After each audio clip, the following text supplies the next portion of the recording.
A mother will do anything for her children. Anything. And I, Doña Bernarda of Salt Creek, Colorado, was a bootlegger, a curandera, a midwife, a cook, and most of all, a mother.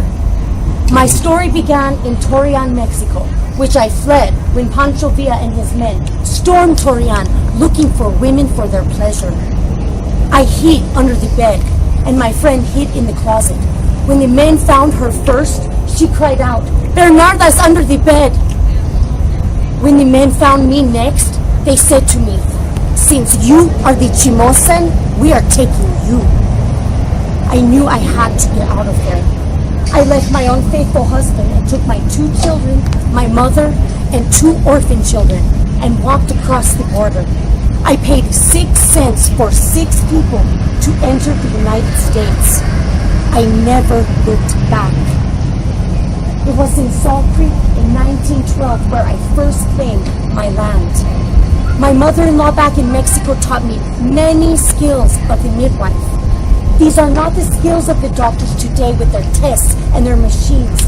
These are the skills of the women who know the plants, the earth, the people. My second husband was a bread maker. This proved to be a very difficult time.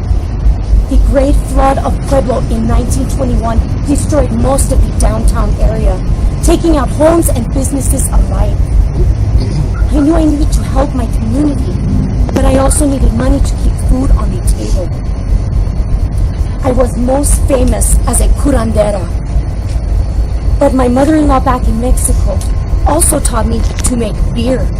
So I became a bootlegger during Prohibition when alcohol was illegal.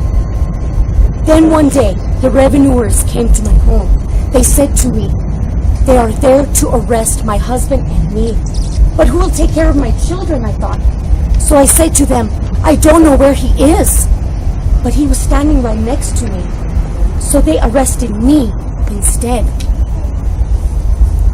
Me, Doña Bernarda, who healed the sick and delivered babies. I delivered more than 3,000 babies, not only in Pueblo, but as far as Utah, Wyoming, and New Mexico. The doctors at CF and I would come to me and ask me to deliver babies while they were on vacation. Steel workers came to me. I treated their injuries, gave them massages. You see, my massages cured more than any Western medicine could. Eventually, I took a third husband, Rosalio Velasquez.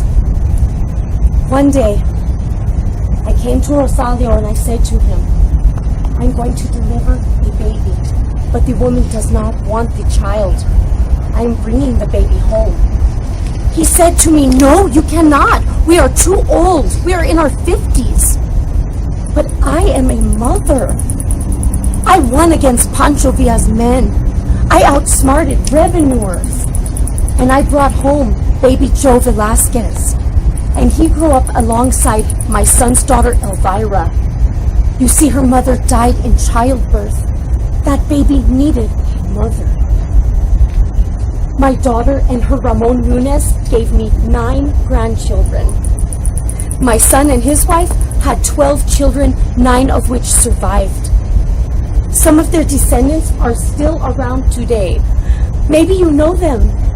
They are all tough and smart, like me.